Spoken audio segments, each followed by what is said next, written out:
Wrong time, I shouldn't have left you. Return of the boxing guru. I'm coming with so much flavor. I'm also known as the Wilder hater. With my videos here to please you. It's under the microscope here to teach you.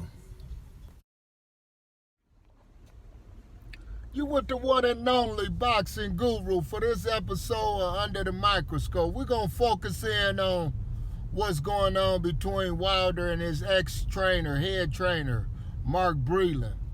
Man, this is becoming real comical for the sport of boxing. This is a no-no. This is one of boxing's #1 commandments. What goes on behind closed doors should stay behind closed doors. I didn't believe Mark Breland did anything that was wrong that hurt Deontay Wilder, because he only cared about the man, only loved the man. Right before the fight, he embraced Deontay Wilder. Wilder embraced him back. So it was mutual love for each other.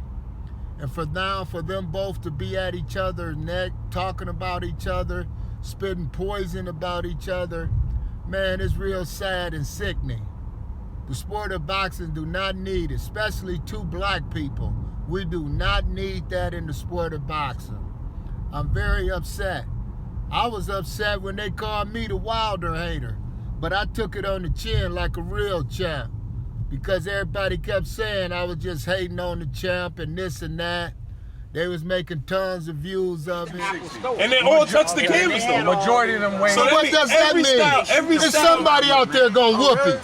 There's somebody out there gonna whoop it. I'm willing to bet you right now on Eagles boxing bet, somebody gonna whoop it. I bet he don't retire like Mayweather, 50-0. I bet that. I'm willing to put the money up. I'm showing you how bad. I'm bad. Don't check out that old man wallet. They can put that shit back in your pocket. Anthony Joshua Wilder. You think Dominic Brazil can do it? I'm betting that. So Anthony Joshua, I got a stack. Deontay Wilder beats Anthony Joshua. Let's bet that. Knocks him out. Oh, okay. Well, me, in my opinion, is this. Okay, like I said, a fighter to beat Wilder. Wilder is the guy. He's the it factor because of all the knockouts. You got to give him credit for that. So y'all can't say I'm a hater. Fred and Blue. What I'm saying to you is this. Joshua is naturally bigger. To me, Joshua is the better boxer. So when you get two A-level fighters like this, you got to have the right coach. And the right coach with Joshua has to have Joshua impose his will and size against Wilder. If you push Wilder back, he doesn't look that good. But if you let him plant his feet and stay on the outside, oh, he gonna hit you with bombs. Bomb squad, like he say. But if you push him back, it's proof in the pudding. When King Kong Circle pushed him back, went to the body, when Fury did it, when my boy Washington did it, all this is, you can pull this up. So if you ever challenge in my opinion, but a lot of the fans commenting in on the box, where you get this guy from, he don't know nothing about boxing, blase, this and that. I want to show y'all the list of the comments they said. As soon as it hit the fan when Wilder got whooped like I predicted, now everybody went hush-hush. Don't none of the top media people who was calling me the haters want to interview me and put me on the channel when Wilder had the glove scandals and all this and that. They didn't do none of that. But I told him he needed to reinvent himself, work on I'm an expert trainer. I'm trying to critique and stuff like that. But he doesn't need that. He's 43. Oh, yeah, you do. With 42 knockouts, 1 draw that I thought he won that fight. I disagree.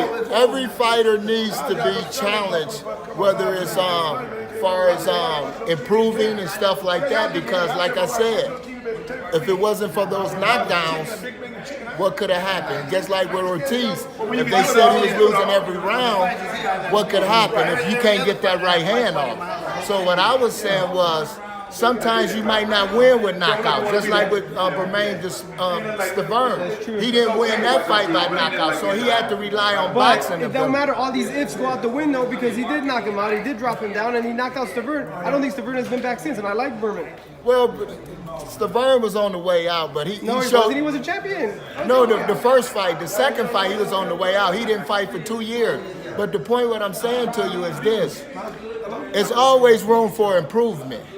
If you don't believe that, I hate for you to lose and then you find out that I should have listened, because there's always room for improvement. There wasn't nothing bad about that. If you want to be a real champ like the great ones, Ali, Tyson, Evander, them, you had to have skills. Wilder did have skills as far as power, but he needed to redefine it as boxing and stuff. That was the whole issues that I had. But like I said, it's sad how people get together for the wrong reasons and support the wrong stuff. And like I said, I was trying to help the man. Mark Breland was trying to help him too.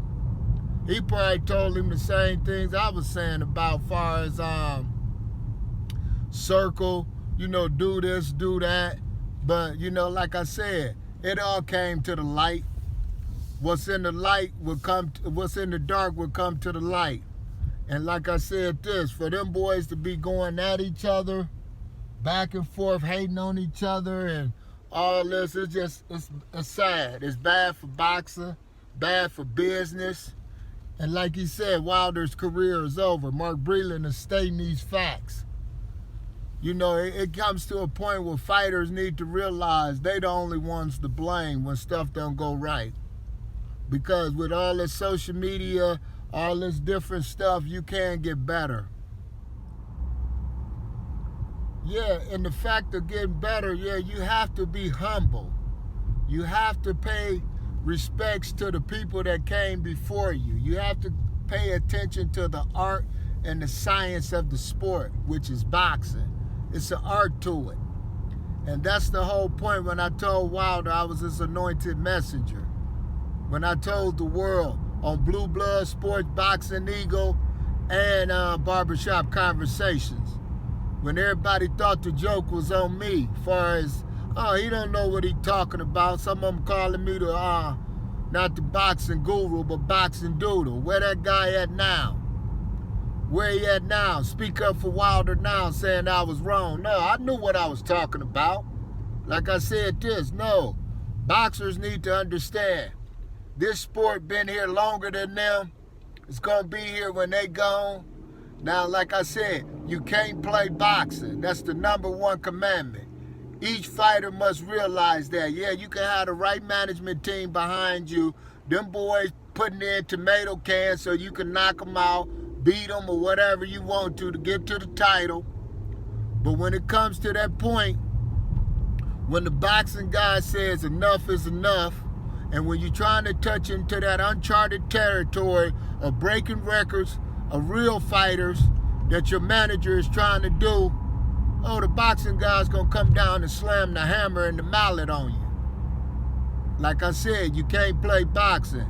And you will find out, each fighter who out here playing boxing. Subscribe to me if you want more of the Boxing Guru Show.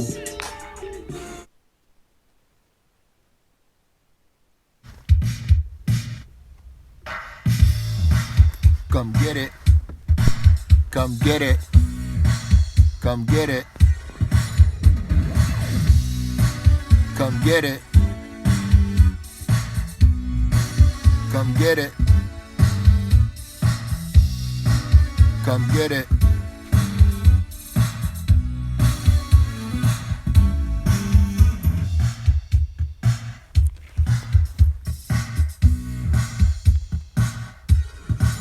Come get it.